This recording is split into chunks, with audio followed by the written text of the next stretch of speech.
Messi নেইমারদের বিশ্বকাপ শুধু মুগ্ধতাই নয়, ছড়িয়েছে বিভেদ, উগ্রতাও। ট্রল বুলিংয়ে একে অন্যকে কাবু করছেন সমর্থকরা। মানসিক যত্ন নেওয়ার পরামর্শ মনোবিদদের।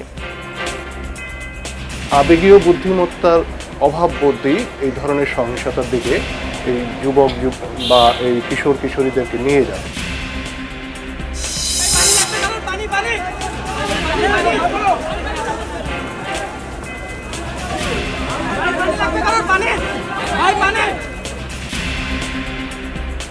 জুলাই অভ্যুত্থানে প্রতিরোধের প্রতীক মেয়ে মুগ্ধ। 18 জুলাই পানি বিতরণের সময় গুলিতে শহীদ হন। আন্দোলনের অগ্নিশিখায় পরিণত হয় বেসরকারি বিশ্ববিদ্যালয়। সেটা আমাদের সবার মাঝে আছে। আমার তো আর অনেক না, সন্তান না, দেশের সম্পদ। মূল্যস্ফীতি বিবেচনায় সরকারি চাকরিজীবীদের বেতন বৃদ্ধির তোড়জোড়। অবহেলিত প্রাতিষ্ঠানিক ও অপ্রাতিষ্ঠানিক খাতের কোটি কোটি মানুষ, বৈষম্য দূর করার তাগিদ। জাতীয় ন্যূনতম মজুরি কমিশন গঠন করা, যে কমিশনের মাধ্যমে এই ব্যাপারগুলো সার্বক্ষণিকভাবে একটা নজরদারি করা হবে। সদস্য দেশগুলোর মধ্যে সড়ক যোগাযোগ ও ব্লু ইকোনমি সম্প্রসারণে কাজ করছে বিমস্টেক। যমুনা টেলিভিশনকে মহাসচিব। বৈশ্বিক সংকট সমাধানে আঞ্চলিক সহযোগিতা জোরদারের তাগিদ। টানা বৃষ্টি ও জলাবদ্ধতায় চট্টগ্রামে বাড়ছে ডেঙ্গু আক্রান্তের সংখ্যা। চলতি মাসে 17 দিনে আক্রান্ত 231 জন। উপসর্গের পরিবর্তন আসায় সতর্ক হওয়ার পরামর্শ।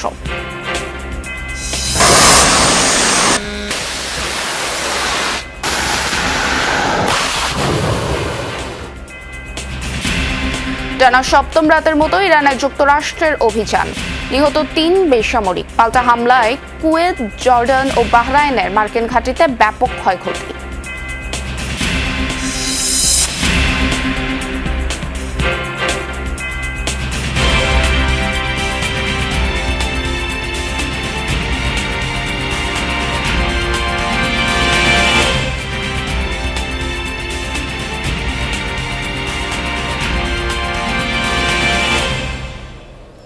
আমন্ত্রণ যমুনা নিউজে। আপনাদের সঙ্গে আছি আমি স্নিগ্ধ পুরবী।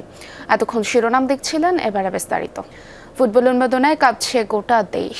প্রিয় দলের জয় পরাজয়ে দেশের সমর্থকরা কখনো উচ্ছ্বসিত, আবার কখনো বিক্ষুব্ধ। নিজ নিজ দলের পক্ষে চলছে কথার লড়াই, ট্রোল বুলিং। কখনো তার রূপ নিয়েছে সহিংসতায়, ঘটেছে হতাহতের ঘটনাও। কেউ বা অতি আবেগে করেছেন আত্মহত্যা। মনোরোগবিদরা বলছেন, নানা মানসিক ক্ষতে জর্জরিত তরুণদের যত্ন নিতে হবে, নইলে ভবিষ্যতে গোষ্ঠীগত সহিংসতা অভ্যাসে পরিণত হওয়ার শঙ্কা আছে। শাকিল হাসানের রিপোর্টে বিস্তারিত। বিশ্বকাপ ফুটবল পৃথিবীর বেশিরভাগ মানুষকে আলোড়িত করে। বাংলাদেশে এর বহিঃপ্রকাশ একটু বেশি। সেটা পতাকার সংখ্যা ও আকারের প্রতিযোগিতা থেকে শুরু করে বড় পর্দায় খেলা দেখার আয়োজনেই স্পষ্ট। আর তাই তো বিশ্বকাপে না খেলেও বৈশ্বিক সংবাদে আছে বাংলাদেশ। এদেশের ফ্যানদের খবর জানে সাও পাওলো অথবা বুয়েন্স এরিসের ফুটবলাররাও। উল্টো দিকে এর অন্ধকার দিকও আছে। প্রিয় দলের প্রতি সমর্থন শুধু মুগ্ধতায় সীমাবদ্ধ থাকে না, কখনো কখনো তা উগ্রতায় রূপ নেয়। নিজ দলের জয় বা অন্য দলের পরাজয়ে আনন্দ বা বেদনার বহিঃপ্রকাশ কখনো কখনো মাত্রা ছাড়িয়ে যায়, রূপ নেয় সহিংসতায়। এই যেমন গত 7 জুলাই রাতে কুমিল্লার এক ব্রাজিল সমর্থককে পিটিয়ে হত্যার ঘটনা ঘটেছে। প্রিয় দলের পরাজয়ে আত্মহত্যার ঘটনাও আছে। এতে করে আনন্দ পরিণত হয় বিষাদে। কেন এমন করেন সমর্থকরা? হেরে যাওয়া মানে সবকিছু শেষ। তখনই তারা এই তীব্র হতাশা থেকে এমন আচরণগুলো করে নিচ্ছে যেটা সামাজিকভাবে গ্রহণযোগ্য না, এবং এই সংঘাতগুলো অনেকাংশে কিন্তু তার কারণেই হচ্ছে। আবেগীয় বুদ্ধিমত্তার অভাব বোধই এই ধরনের সহিংসতার দিকে এই যুবক বা এই কিশোর কিশোরীদেরকে নিয়ে যাচ্ছে। একসঙ্গেই হয়তো খেলা দেখছেন বাসায়, অফিসে বা বাইরে বড় পর্দায়। ভিন্ন দল সমর্থনের কারণে ভিন্ন মত হতে পারে খুনসুটিও। কিন্তু তাই বলে ব্যক্তিগত কাদা ছোড়াছুড়ি, গালাগালি, এমনটা বিশ্বকাপ চলাকালীন দেখা গেছে অহরহ। যাদেরকে সাপোর্ট করতেছে তাদের প্রতি অন্ধ একটা ভক্তির কারণে। আমি পার্সোনালি আর্জেন্টিনা করি, তবে তাই বলে যে ব্রাজিলের সমর্থকদেরকে নিচু করে কথা বলবো, এটাকে আমি আসলে সাপোর্ট করি না। মজা নেওয়াটা নর্মাল, সবাই কোনো একটা জিনিস নিয়ে কোনো কিছু হইলেই মজা নেয়, বাট আমাদের দেশে কেন জানি সবকিছু নিয়ে খুব বেশি বাড়াবাড়ি হয়। সামাজিক যোগাযোগ মাধ্যম ব্যবহার করে শুধুমাত্র ভিন্ন দল সমর্থনের কারণে বন্ধুকে আনফ্রেন্ড, ব্লক করার ঘটনাও ঘটেছে। ট্রল, মিম, কুরুচিপূর্ণ বাক্য ব্যবহার করতেও ছাড়ছেন না অনেকে। অথচ বিশ্বকাপ শেষে হয়তো সেই বন্ধু সহকর্মীর সঙ্গেই মিশতে হবে, কাজ করতে হবে। কিছু দর্শক থাকবে বা কিছু মানুষ থাকবে যারা এই বিষয়টাকে সিরিয়াসলি নিয়ে নেয়, এবং এরকম কিছু আছে, তো ওদের কারণে আসলে মাত্রাটা ছাড়াই আর কি। ঝগড়াঝাটি করি, মারামারি করি, একজন আরেকজনকে বুলিং করতেছি, এমনটা আসলে করা উচিত না। কারণ আমরা এখানে বসে এটা করতেছি, বাট আসলে কি ওরা এই জিনিসটা করে? কখনোই করে না। ব্যক্তিগত হতাশা, বেকারত্ব, ক্ষোভ, সম্পর্কে টানাপোড়েন, রাজনৈতিক অস্থিতিশীলতা সহ নানা কারণে মানুষের মন বিক্ষিপ্ত। ট্রল বা সহিংস আচরণের ক্ষেত্রে এসবই নিয়ামক হিসেবে কাজ করে। তাই মানসিক স্বাস্থ্যের দিকে নজর না দিলে আগাম শঙ্কার কথা জানালেন এই মনোবিদ। আগামীতে এই সংঘাতগুলো কিন্তু গোষ্ঠী পর্যায়ে চলে যাবে। আমরা দেখব যে বিভিন্ন গ্রামবাসীর মধ্যে সংঘর্ষ তৈরি হচ্ছে, বিভিন্ন জেলার মধ্যে সংঘর্ষ তৈরি হচ্ছে। একে অন্যকে সহ্য করতে না পেরে একে অন্যকে শেষ করে দেওয়ার একটা প্রবণতা তৈরি হবে, এবং সেটা কিন্তু রাষ্ট্রীয় পর্যায়ে বিভিন্ন রাজনৈতিক দলের মধ্যেও তৈরি হবে। কোনো একদিন হয়তো বিশ্বকাপ ফুটবলে খেলবে বাংলাদেশ। সেদিন আর ব্রাজিল আর্জেন্টিনা নয়, সবাই মিলে একসঙ্গে সাপোর্ট করবে লাল সবুজ পতাকা উড়িয়ে। সেদিনই কেবল বন্ধ হতে পারে সমর্থকদের অহেতুক উত্তেজনা, এমন প্রত্যাশা ফুটবল প্রেমীদের। শাকিল হাসান, যমুনা নিউজ, ঢাকা। পানি লাগবে, পানি, মাত্র 3টি শব্দ, কিন্তু সেই আর্তনাদ আজও বয়ে বেড়ায় একটি প্রজন্মের স্মৃতি।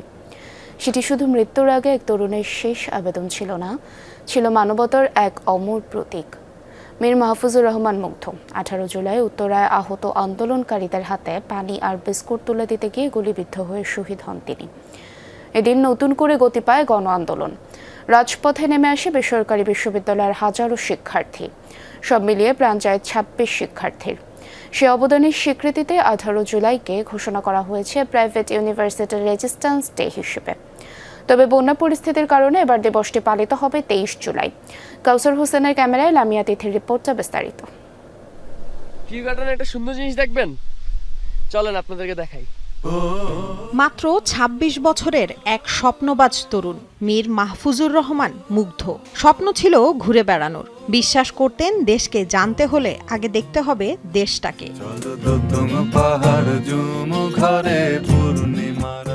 ২০২৪ সালের কোটা বিরোধী আন্দোলনে শুরু থেকেই ছিলেন সক্রিয়। হাতে ছিল না কোনো অস্ত্র, ছিল শুধু আহতদের জন্য পানি, বিস্কুট আর মানবিকতার হাত।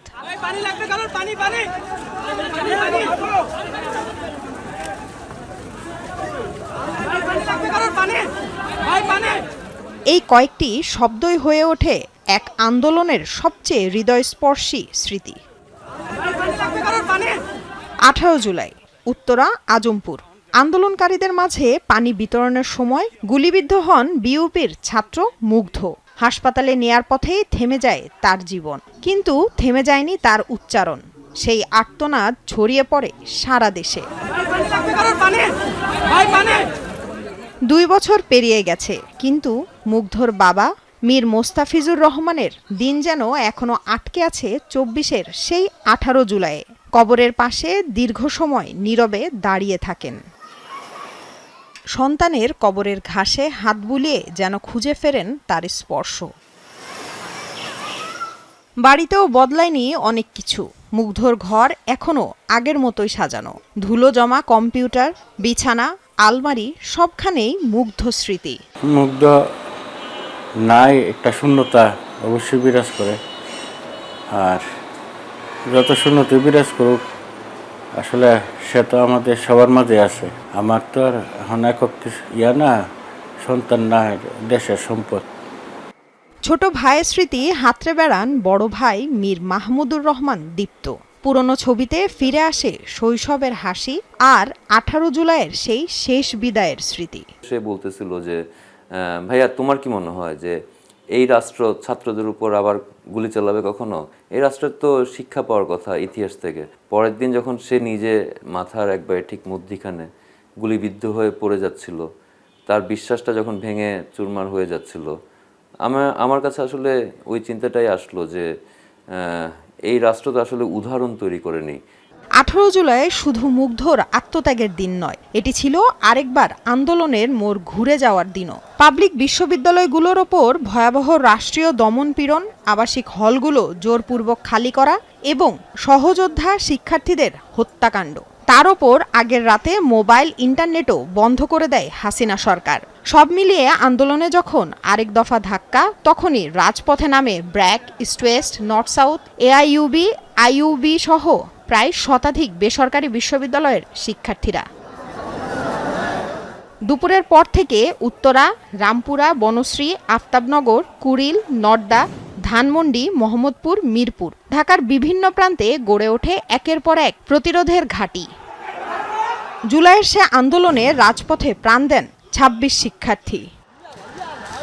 তাদের সেই আত্মত্যাগ ও প্রতিরোধের স্বীকৃতি স্বরূপ 18 জুলাইকে প্রাইভেট ইউনিভার্সিটি রেজিস্ট্যান্স ডে হিসেবে ঘোষণা করা হয়েছে। তবে এ বছরে বন্যা পরিস্থিতির কারণে শিক্ষার্থীদের দিবসটি পালন করা হবে 23 জুলাই। বাংলাদেশের আপামর জনতা এবং জনগণ জানে যে আসলে বেসরকারি বিশ্ববিদ্যালয়ের শিক্ষার্থীদের অবদান ছাড়া এই সরকারের পতন সম্ভব ছিল না। দেশের ক্রান্তি লগ্নে আসলে আমরা কোনো ডে পালন করতে চাই না, সেই জায়গা থেকে এটা 23 তারিখে পালিত হবে। অবশ্যই এটা আনন্দের ব্যাপার যে এটা স্বীকৃতি পেয়েছে, কারণ স্বীকৃতি না পাওয়া পর্যন্ত আসলে যত মুখে বলি কাগজ কলম না থাকলে হয় না। সরকারের প্রতি অনুরোধ রাখবো, যখন এই দিবসটা পালন হবে, গণ অভ্যুত্থানের সময় যারা প্রকৃতভাবে অংশগ্রহণ করছে তাদের সবাইকে যেন সরকার কানেক্ট করে। শিক্ষার্থীদের প্রত্যয়, দেশ, গণতন্ত্র ও ন্যায়ের প্রশ্নে ভবিষ্যতেও যে কোনো সময় প্রয়োজনে রাজপথে থাকবে বেসরকারি বিশ্ববিদ্যালয়ের শিক্ষার্থীরা। লামিয়া তিথি, যমুনা নিউজ, ঢাকা। সরকারি চাকরিজীবীদের বেতন বৃদ্ধিতে শুরু হয়েছে দৌড়ঝাঁপ। সরকারের অন্দরমহলে চলছে চুলচেরা বিশ্লেষণ। তবে বেসরকারি চাকরিজীবীদের কি হবে? প্রাতিষ্ঠানিক ও অপ্রাতিষ্ঠানিক খাতের কোটি কোটি মানুষের বেতন নির্ধারণ এবং সমন্বয়ের দিকে নেই নজর। ফলে মূল্যস্ফীতির সঙ্গে যুদ্ধ করে বিপুল সংখ্যক জনগোষ্ঠীর বেঁচে থাকাই কঠিন। বিশ্লেষকরা বলছেন, টেকসই উৎপাদন ব্যবস্থা প্রতিষ্ঠার জন্য ব্যক্তিখাতে কর্মীদের যথাসময়ে বেতন ভাতা বৃদ্ধি করা জরুরি। রিমন রহমানের রিপোর্ট। প্রতি মুহূর্তে আছে অঙ্গ হারানোর ঝুঁকি, কিন্তু সবকিছু তুচ্ছ ভেবেই বেঁচে থাকার জন্য কর্মে মনোযোগ। সকাল থেকে সন্ধ্যা পর্যন্ত এমন কর্মস্থলে শ্রম বিক্রি করেন এক একজন শ্রমিক। ঝুঁকি বিবেচনায় কি মেলে পারিশ্রমিক? জীবনের মায়া তুচ্ছ করে হাড় ভাঙা খাটনির পরও দেয়া হয় না প্রাপ্য। চলনা সংসার পূরণ হয় না ন্যূনতম চাহিদা। একটু বাড়া দিলে, একটু সোনজরে তাকাইলে বউ বাচ্চা লওয়া চলতে পারি, কিস্তিতে উঠে চলতে হয়। বড় করে কিস্তি একটা শেষ করতে পারি না, আরেকটা লওয়া লাগে। চলা যায় না, যে আমরা 12-13 হাজার টাকায় হয় না কিছু। এই কর্মে নিয়োজিত এক একজন শ্রমিক দিনভিত্তিক মজুরি পাচ্ছেন 400 থেকে 600 টাকা। অথচ সমিল শিল্পে কর্মরত মিস্ত্রি বা অপারেটরের দিনভিত্তিক ন্যূনতম মজুরি নির্ধারণ হয়েছে 1075 টাকা। 2021 সালে গেজেট করে এই বেতন নির্ধারণ করে নিম্নতম মজুরি বোর্ড। প্রাতিষ্ঠানিক খাতের মধ্যে টেকসই ও সুশৃঙ্খল খাত তৈরি পোশাক শিল্প। এই খাতই নিশ্চিত করেছে বিপুল সংখ্যক মানুষের কর্মসংস্থান। কিন্তু বেতন এবং সুবিধা দেয়া নিয়ে আছে নানা অভিযোগ। পে কমিশন বেড়ে যায়, তাহলে শ্রমিকের আর কোনো উপায় থাকবে না, তারা রাস্তায় নামবি, কারণ জিনিসপত্রের দাম বেড়ে যাবে। এখন আপনি বাজারে গেছেন 2000 টাকা পকেট নিয়ে, আমি যাবো 500 টাকা নিয়ে। তাহলে এই যে বৈষম্য, একটা ন্যাশনাল মিনিমাম ওয়েজ কমিশন করা দরকার এবং তার একটা ন্যাশনাল স্ট্যান্ডার্ড তৈরি করা দরকার। অন্যতম প্রাতিষ্ঠানিক খাত চামড়া শিল্প। প্রক্রিয়াকরণের নানা ধাপে আছে ঝুঁকি, কিন্তু ন্যায্য পাওনা দেবার ক্ষেত্রে আছে উদাসীনতা। এই খাতে কর্মরত শ্রমিকদের বেতন বৃদ্ধিতে নেই নজর। 2014 সালের নভেম্বরে এই খাতের জন্য যে ন্যূনতম বেতন নির্ধারণ হয় তা কার্যকর করা হয়নি। ফলে উচ্চ মূল্যস্ফীতিতে নাকাল শ্রমিকরা। সর্বনিম্ন মজুরিটা কিন্তু আমরা অলরেডি কনফার্ম করছি, তো বাকিটা আমাদের এটা হচ্ছে যে এখন ইমপ্লিমেন্টেশন। 50% বা তার একটু বেশি ট্যানারি কিন্তু এই যে নিম্নতম মজুরিটা বাস্তবায়ন করতেছে। বাকি ট্যানারিগুলি এখনও সেই সাইকেলের ভিতরে আসে নাই, তবে আমরা এই বছর চেষ্টা করতেছি within this year or next year. সরকারি কর্মচারী এবং পেনশনভোগীর সংখ্যা প্রায় 20 লাখ। বৃদ্ধি করা হচ্ছে তাদের বেতন ও সুবিধা, কিন্তু মোট 7 কোটির বেশি শ্রমশক্তির এই দেশে 85%ই অপ্রাতিষ্ঠানিক খাতে কর্মরত। প্রশ্ন হচ্ছে, প্রাতিষ্ঠানিক ও অপ্রাতিষ্ঠানিক খাতের কর্মরতদের বেতন ও সুবিধা বৃদ্ধিতে কেন উদাসীনতা? একই জায়গায় বাজার করতেছে, একজনের মজুরি সরকার 5 বছর পর ঠিক করে দিচ্ছে, আরেকজনের মজুরি হয়তো নিম্নতম মজুরি বোর্ড ঠিক করেছে, আর এক দলের কারোই মজুরি ঠিক নেই, আরেক দল জানেই না যে মজুরি কত হওয়া উচিত। জাতীয় ন্যূনতম মজুরি কমিশন গঠন করা, যে কমিশনের মাধ্যমে এই ব্যাপারগুলো মানে সার্বক্ষণিকভাবে একটা নজরদারি করা হবে যে কোন সেক্টরে কোন অঞ্চলে এই মুহূর্তে মজুরি আপনার রিভিউ হওয়া দরকার, দ্রব্যমূল্য কোন অবস্থায় গেলে বা মুদ্রাস্ফীতি কোন অবস্থায় গেলে মজুরি রিভিউ হওয়া দরকার। মূল্যস্ফীতির সঙ্গে সমন্বয় করে বেতন বৃদ্ধির বিকল্প নেই, তা না হলে তৈরি হতে পারে বিশৃঙ্খলা। রিমন রহমান, যমুনা নিউজ, ঢাকা। আঞ্চলিক সহযোগিতা জোরদারের মাধ্যমে বৈশ্বিক সংকট মোকাবেলা সম্ভব বলে মনে করেন বিমস্টেক মহাসচিব ইন্দ্রমণি পান্ডে। দিল্লিতে 3 দিনের জাতীয় নিরাপত্তা প্রধানদের বৈঠকের আগে যমুনা টেলিভিশনকে দেওয়া সাক্ষাৎকারে কথা বলেন তিনি। জানান, সদস্য দেশগুলোর মধ্যে সড়ক যোগাযোগ ও ব্লু ইকোনমি সম্প্রসারণে কাজ করছে বিমস্টেক। পাশাপাশি জলবায়ু পরিবর্তন মোকাবেলা ও ইন্দো প্যাসিফিক অঞ্চলের লক্ষ্য বাস্তবায়নেও সহযোগিতা বাড়াচ্ছে সংস্থাটি। আহমেদ রেজার প্রতিবেদনে বিস্তারিত। মধ্যপ্রাচ্যের যুদ্ধ বিশ্বজুড়ে জ্বালানি ও সরবরাহ ব্যবস্থায় চাপ তৈরি করেছে। এই পরিস্থিতিতে আঞ্চলিক সহযোগিতা আরও জোরদার করতে চায় 7 দেশের জোট বিমস্টেক। যমুনা টেলিভিশনকে দেওয়া সাক্ষাৎকারে সংস্থাটির মহাসচিব ইন্দ্রমণি পান্ডে বলেন, জ্বালানি, খাদ্য নিরাপত্তা, বাণিজ্য ও সরবরাহ ব্যবস্থার মতো সংকট মোকাবেলায় আঞ্চলিক সহযোগিতাই এখন সবচেয়ে কার্যকর পথ। সদস্য রাষ্ট্রগুলো পারস্পরিক সহযোগিতার জন্য যেসব খাত নির্ধারণ করেছে সেগুলো এগিয়ে নিচ্ছে বিমস্টেক। বিশেষ করে বিশ্বব্যাপী সরবরাহ ব্যবস্থা, বাণিজ্য নেটওয়ার্ক, জ্বালানি নিরাপত্তা এবং খাদ্য নিরাপত্তার মতো সংকটে আঞ্চলিক সহযোগিতা বেশি গুরুত্বপূর্ণ। আমি মনে করি বৈশ্বিক বহুপাক্ষিক প্রতিষ্ঠানগুলো এখন নানা চাপ ও আর্থিক সীমাবদ্ধতায় রয়েছে, তাই আঞ্চলিক সহযোগিতাই সদস্য রাষ্ট্রগুলোর জন্য আরও কার্যকর ও বাস্তবসম্মত পথ। বঙ্গোপসাগরীয় অঞ্চলে সামুদ্রিক সম্পদের সুরক্ষা ও টেকসই ব্যবহারে ব্লু ইকোনমি খাতে গুরুত্ব দিচ্ছে বিমস্টেক। সদস্য দেশগুলোর মধ্যে সড়ক, নৌ, আকাশ ও ডিজিটাল যোগাযোগ বাড়াতেও কাজ করছে সংস্থাটি। কয়েক বছর আগে আঞ্চলিক সহযোগিতার নতুন খাত হিসেবে ব্লু ইকোনমি অন্তর্ভুক্ত করেছি। এর মাধ্যমে সদস্য রাষ্ট্রগুলোর মধ্যে সহযোগিতা বাড়বে। 2022 সালে সদস্য রাষ্ট্রগুলো পরিবহন সংযোগের একটি মাস্টার প্ল্যান অনুমোদন করে। গত বছর এশীয় উন্নয়ন ব্যাংকের সহযোগিতায় সেটি পর্যালোচনা করা হয়। দেখা গেছে পরিকল্পনাভুক্ত প্রায় 60% প্রকল্প ইতোমধ্যে বাস্তবায়িত হয়েছে। এটি শুধু সড়ক ও স্থল যোগাযোগ নয়, সামুদ্রিক যোগাযোগ, বিমান যোগাযোগ, ডিজিটাল সংযোগ এবং জনগণের পারস্পরিক যোগাযোগও এর অন্তর্ভুক্ত। জলবায়ু পরিবর্তনের প্রভাব মোকাবেলা, দুর্যোগ ব্যবস্থাপনা, জ্বালানি দক্ষতা বৃদ্ধি এবং কার্বন নিঃসরণ কমাতেও সদস্য দেশগুলোর সঙ্গে কাজ করছে বিমস্টেক।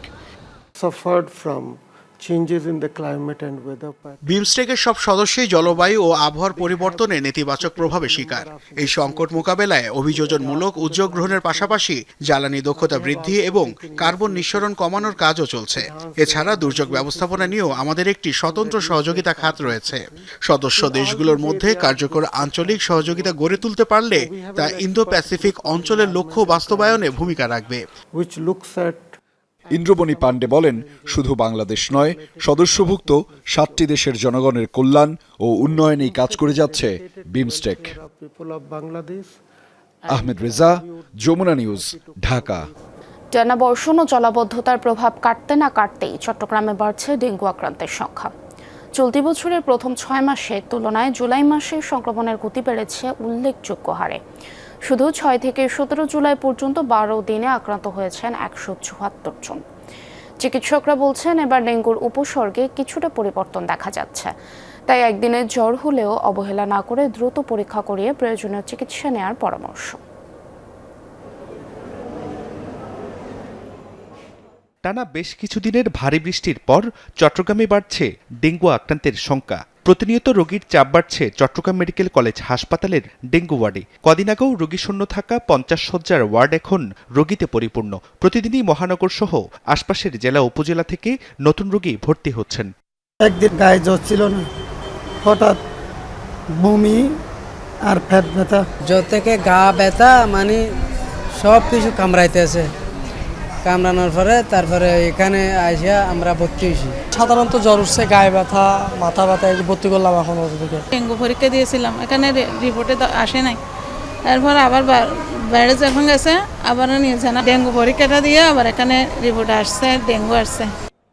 ওয়ার্ডে ভর্তি হওয়া রোগীদের অধিকাংশই নগরীর বিভিন্ন ওয়ার্ডের বাসিন্দা। এছাড়া রাঙ্গুনিয়া, রাউজান, মিরসরাই সহ আশপাশের উপজেলা থেকেও আসছেন ডেঙ্গু আক্রান্তরা। সিভিল সার্জন কার্যালয়ের তথ্য মতে 6 জুলাই থেকে 17 জুলাই চট্টগ্রামে 174 জন ডেঙ্গুতে আক্রান্ত হয়েছেন। টানা বৃষ্টিতে জমে থাকা পানিতে এডিস মশার বংশবিস্তার বাড়াই বাড়ছে আক্রান্তের সংখ্যাও। জ্বর সে পুরো শরীর ব্যথা, তারপরে চেক আপ করার পরে ডাক্তার করার পর ডেঙ্গু হয়েছে। আমি তো রিয়াজুদ্দিন বাজার থাকি, এখানে তো মানে মশার অনেক সমস্যা, হয়তো মশার ওই স্প্রে করে না, সেজন্য মানে কি মশায় কামড়াতে পারে। আমরা মেয়ের সাথে ডাক্তার দেখাইছি, ওখানে রক্ত বমি হয়েছে, সিরিয়াস পাতলা পায়খানা হয়েছে। চিকিৎসকরা বলছেন এবার ডেঙ্গুর উপসর্গে কিছুটা পরিবর্তন দেখা যাচ্ছে, তাই একদিন জ্বর হলেও অবহেলা না করে দ্রুত পরীক্ষা করিয়ে চিকিৎসা নেওয়ার পরামর্শ তাদের। এই মুহূর্তে যে সমস্ত ডেঙ্গির পিকুলারিটিস মানে গত বছর চেয়ে পার্থক্য দেখতে পাচ্ছি, একদিন জ্বরও ডেঙ্গি হতে পারে, তো এটা আমাদের মাথায় রাখতে হবে। আর যেহেতু এখন বর্তমানে বর্ষার কারণে পানি সব জায়গায় বেড়ে গেছে, যাতে আমরা পানি জমে না থাকে। এদিকে হঠাৎ রোগী বাড়লেও চিকিৎসা সেবা দিতে প্রয়োজনীয় প্রস্তুতি রয়েছে বলে জানান হাসপাতাল কর্তৃপক্ষ। যেহেতু আমরা একটা 50 বেডের করছি শয্যা, এটা যদি বেড়ে যায় তখন আমাদেরকে রোগীদেরকে আমাদের যে মেজে আছে মেঝেতে রাখতে হবে। যদি কোনো রোগী যদি কমপ্লিকেটেড হয় তাদেরকে আমরা আইসিইউতে শিফট করব। চলতি বছরে চট্টগ্রামে 529 জন ডেঙ্গুতে আক্রান্ত হয়েছেন। এর মধ্যে শুধু চলতি মাসের 17 দিনেই আক্রান্ত হয়েছেন 231 জন। সুবাইর রিফাত, যমুনা নিউজ, চট্টগ্রাম। আইন শৃঙ্খলা ও নিরাপত্তা ব্যবস্থা স্বাভাবিক রাখতে লক্ষ্মীপুর পৌর শহরে সিসি ক্যামেরা স্থাপন করে জেলা পুলিশ। তবে আন্দোলনের সময় দুর্বৃত্তদের হামলায় অধিকাংশ ক্যামেরা ভাঙচুর হয়ে দীর্ঘদিন ধরে অচল রয়েছে। এতে অপরাধ নিয়ন্ত্রণে নানা ধরনের চ্যালেঞ্জের মুখে পড়ছে আইন শৃঙ্খলা বাহিনী। স্থানীয়দের অভিযোগ, দ্রুত ক্যামেরাগুলো সচল না হওয়ায় শহরে বাড়ছে নিরাপত্তা ঝুঁকি। লক্ষ্মীপুরে প্রতিটি জায়গায় পিলারের সঙ্গে দৃশ্যমান ক্যামেরাগুলো 24-এর 4 আগস্টের আগেও সচল ছিল শহরের নিরাপত্তায়। 2016 সালে নজরদারি ও অপরাধ দমনে সিসি ক্যামেরাগুলো স্থাপন করে জেলা পুলিশ। তবে 4 আগস্ট ছাত্র জনতার আন্দোলনের সময় নাশকতা ও হামলার ঘটনায় দুর্বৃত্তরা শহরের বিভিন্ন স্থানের সিসি ক্যামেরা ভাঙচুর করে। এরপর থেকে কোথাও নেই ক্যামেরা, কোথাও নেই সংযোগ, আবার কোথাও ঝুলে আছে খালি বক্স। গত 2 বছরেও আর সচল হয়নি এই নজরদারির ব্যবস্থা। 4 আগস্টের পরে নিয়ে গেছে, ভাঙচুর করিয়া লাইছে বা নিয়ে গেছে সরাই ফেলাইছে। বিগত দিনও লক্ষ্মীপুর শহরের মধ্যে সিসি ক্যামেরা ছিল, ওই সিসি ক্যামেরাগুলো বিভিন্ন কারণে আজকে লক্ষ্মীপুর শহরের মধ্যে নাই। প্রশাসনের কাছে আমরা এই দাবি জানাই যেন লক্ষ্মীপুর শহরের মধ্যে সিসি ক্যামেরা স্থাপন করা হয়। স্থানীয়দের দাবি, ক্যামেরাগুলো অচল থাকায় বাড়ছে চুরি, ছিনতাই সহ নানা অপরাধ। অপরাধীদের শনাক্ত করাও কঠিন হয়ে পড়ছে আইন শৃঙ্খলা বাহিনীর জন্য। এতে নিরাপত্তাহীনতায় ভুগছে শহরবাসী। সিসি ক্যামেরায় ধরা যায় চোর, ডাকাত, যে খুনি, এগুলো ব্যবসায়ীদের সুবিধা। না থাকলে একটা বিভ্রান্ত সৃষ্টি আছে, মানুষের আতঙ্ক আছে, থাকাটা উচিত। সিসি ক্যামেরা থাকার কারণে খুব ভালো ছিল। অপরাধ করার ক্ষেত্রে অপরাধী কয়েকবার ভাবতো, ভেবেচিন্তে অপরাধ করার জন্য অগ্রসর হতো। এখন সিসি ক্যামেরা না থাকার ফলে দেখা যাচ্ছে অপরাধী সে সুযোগ পেয়ে গেছে, সে তো অপরাধ করতেছে, এই অপরাধগুলো কোথাও ক্যামেরাবন্দি হচ্ছে না। বিভিন্ন স্থানে অপরাধ প্রবণতা বৃদ্ধি পেয়েছে। আমরা চাই সরকারি উদ্যোগে, সরকারি প্রতিষ্ঠানগুলো এবং পৌরসভার উদ্যোগে বিভিন্ন গুরুত্বপূর্ণ সড়কে সিসি ক্যামেরা প্রতিস্থাপন করে এই শহরকে অপরাধ মুক্ত করা হোক। জনপ্রতিনিধিরাও বলছে, আইন শৃঙ্খলা রক্ষা ও অপরাধ নিয়ন্ত্রণে আধুনিক প্রযুক্তির বিকল্প নেই, তাই দ্রুত সিসি ক্যামেরাগুলো পুনরায় চালুর দাবি তাদের। বিগত কিছুদিন আগে এগুলো নষ্ট হয়ে গিয়েছিল, কোনোভাবে এটা হয়তো ক্ষতিগ্রস্ত হয়েছে। এখন যে পয়েন্টে আমাদের আগে ছিল, আমাদের যেহেতু এখানে যৌথ উদ্যোগের বিষয় আছে, পুলিশ এবং আমাদের পৌরসভা, আমরা এগুলো চিহ্নিত করে যেগুলো নষ্ট আছে ওগুলো আমরা রিপেয়ারের প্রয়োজনীয় ব্যবস্থা গ্রহণ করব। বিষয়টি সংশ্লিষ্ট কর্তৃপক্ষকে জানানো হয়েছে। প্রয়োজনীয় বরাদ্দ পাওয়া গেলে দ্রুত সংস্কারের উদ্যোগ নেওয়া হবে বলে জানিয়েছে পুলিশের এই কর্মকর্তা। নতুন সিদ্ধিবাজার বিভিন্ন দেশে আমরা গিয়েছে দেখেছি, পৌরসভা এইসব সিসি ক্যামেরাগুলো স্থাপন করে পুলিশের কাছে হস্তান্তর করে মনিটরিংটা। তো আমরা আশা করছি পৌরসভা এই ব্যাপারে একটা ইতিবাচক ভূমিকা রাখবে, জেলা পরিষদ আছে তারা ইতিবাচক ভূমিকা রাখবে।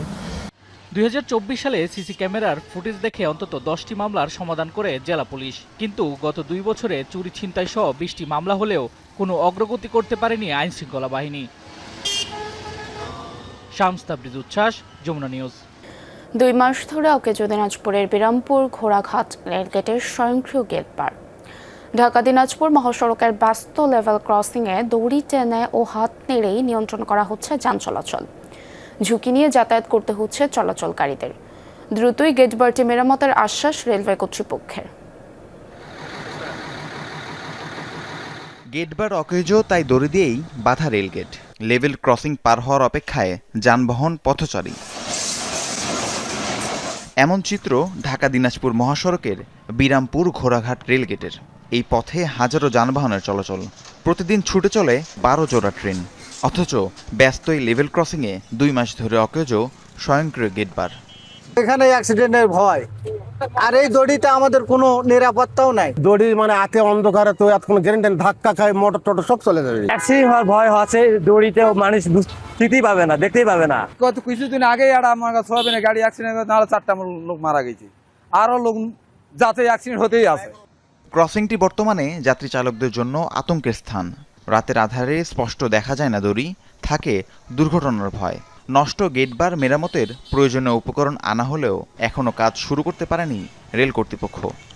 এই রেল গেটে ব্যারিয়ারগুলো নষ্ট হয়ে গেছে, যার কারণে আমাদেরকে রশি দিয়েই ব্যারিয়ার রাস্তায় গাড়ি আটকে ট্রেন পার করার লাগতেছে। গেট নষ্ট হয়ে গেছে, এখন কি করবেন, সবগুলো আনি ফেলায় রাখছে, ব্যারিয়াল টেরিয়াল সব আনি ফেলায় রাখছে, ইটাও আনি রাখছে, রাস্তায় খালি কাজ করবে, এই জন্য দেরি করতেছে। স্টেশন মাস্টার বলছেন, রেল লাইন সম্প্রসারণের জন্য গেটবার মেরামতের কাজ শুরু করা যায়নি, তবে দ্রুতই কাজ শুরু হবে বলেও জানান তিনি। এটা আপাতত আমরা এটাকে যখন গাড়ি রিসিভ করতেছি তখন ওপিটি 27 দিয়ে গাড়ি রিসিভ করতেছি, এই কারণে আমার কাছে সমস্যা হচ্ছে। আশা করতেছি হয়তো 7 থেকে 10 দিনের মধ্যেই কাজটা শেষ হয়ে যাবে ইনশাল্লাহ। নিরাপদ যাতায়াত নিশ্চিত করতে দ্রুত লেভেল ক্রসিংয়ের গেটবার ঠিক করার দাবি এলাকাবাসীর।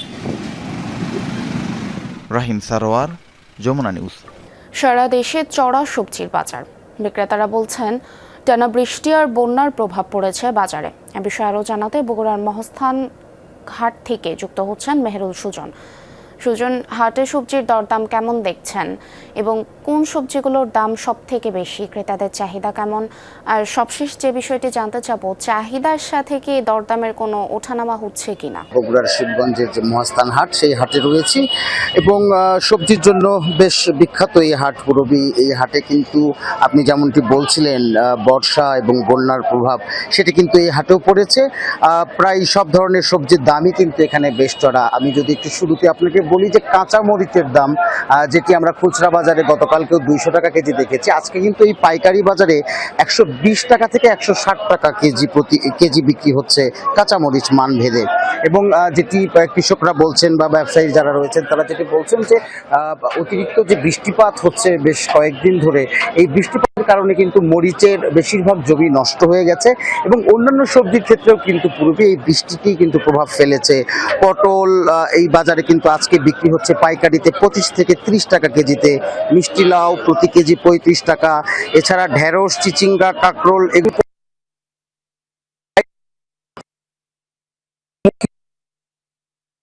মোটামুটি 45 টাকা কেজি পাইকারিতে আমরা বেচা কেনা দেখছি। এখন কৃষক এবং যারা সবজির আড়তদার রয়েছেন তারা যেটি বলছেন যে একেবারে বর্ষাকালের শুরু থেকে কিন্তু সবজির উৎপাদনটা কমতে থাকে এবং যতদিন যায় সবজির উৎপাদন কমে এবং এর পাশাপাশি কিন্তু দামটাও পাইকারি বাজারেও বেড়ে যায় এবং এর পাশাপাশি কিন্তু দামটাও পাইকারি বাজারেও বেড়ে যায় এবং এই পাইকারি বাজার থেকে পুরবী যখন এই সবজিগুলো দেশের বিভিন্ন স্থানে বা বগুড়া আশপাশের জেলায় যায়, তখন কিন্তু এই দামটা পাইকারি সরাসরি এই দামের চেয়ে আরও অনেকখানি বেড়ে যায়, যে কারণে সারা দেশেই কিন্তু সবজির বাজারটি চড়া হয়ে রয়েছে।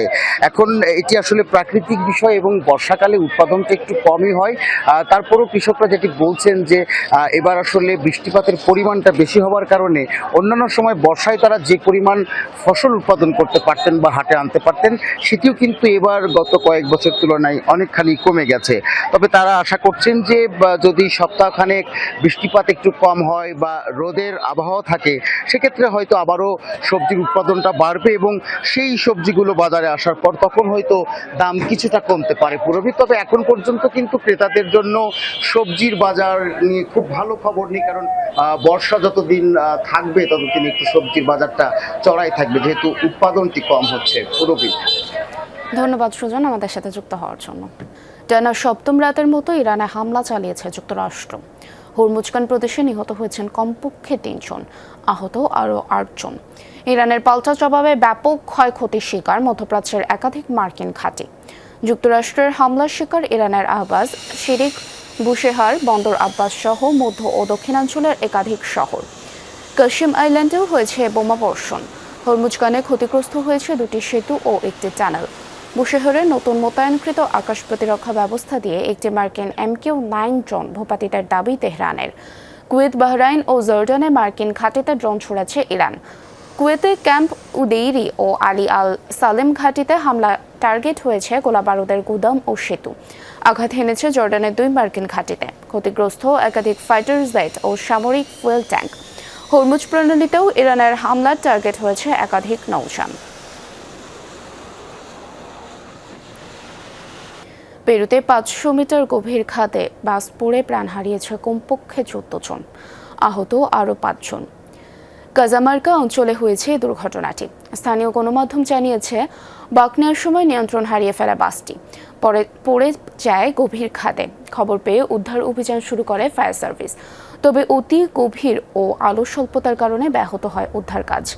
কর্তৃপক্ষ জানিয়েছে সব ভুক্তভোগীকে উদ্ধার না করা পর্যন্ত তল্লাশি চালিয়ে যাবে ফায়ার সার্ভিস।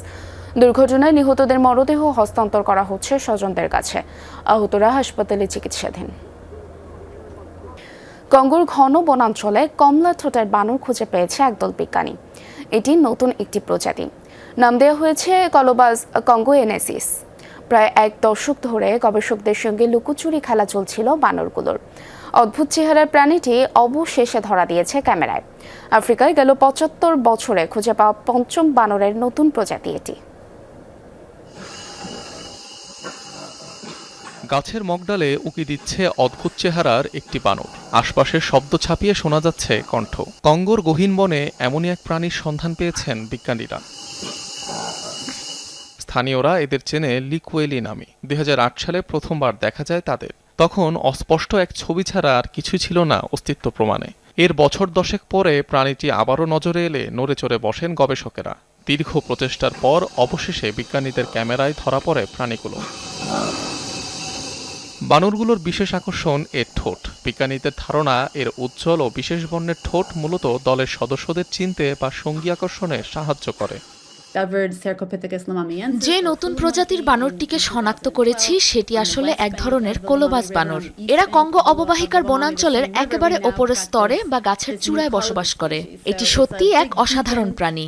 এদের সারা শরীরে কুচকুচে কালো লোমে ঢাকা, তবে মুখের চারপাশে কমলা ঘেঁষা ঘিয়ে রঙের এক সীমারেখা রয়েছে, যা ডাকার সময় এক অপূর্ব দৃশ্যের সৃষ্টি করে।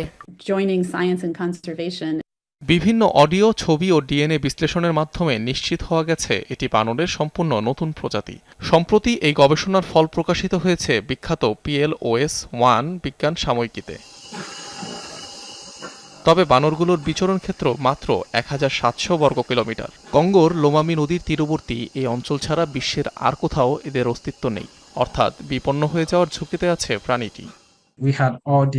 বিচরণ ক্ষেত্রের আয়তন দেখে বোঝা যাচ্ছে এটি ছোট পরিসরের একটি প্রজাতি। এ ধরনের প্রাণীর জন্য যা খুবই সামান্য। সংরক্ষণের ক্ষেত্রে কোনো প্রজাতিকে টিকিয়ে রাখার অন্যতম উপায় একাধিক বাসস্থান গড়ে তোলা, কিন্তু এদের ক্ষেত্রে আমরা কেবল একটিই দেখতে পাচ্ছি, যার মানে এই দলটির কোনো ক্ষতি হলে প্রজাতিটি চিরতরে হারিয়ে যেতে পারে। নতুন প্রজাতির এই বানরগুলো খুবই লাজুক। দীর্ঘদিন ধরে বসবাস করলেও আশপাশের গ্রামের বেশিরভাগ বাসিন্দাই এদের দেখতে পায়নি। তবে স্থানীয়ভাবে মাংসের জন্য শিকার হওয়ায় মোটেও নিরাপদ নয় শান্ত এই প্রাণীর ভবিষ্যৎ। অনিক রহমান, যমুনা নিউজ। দর্শকেরাই ছিল যমুনা নিউজ। এতক্ষণ সাথে থাকার জন্য ধন্যবাদ সবাইকে।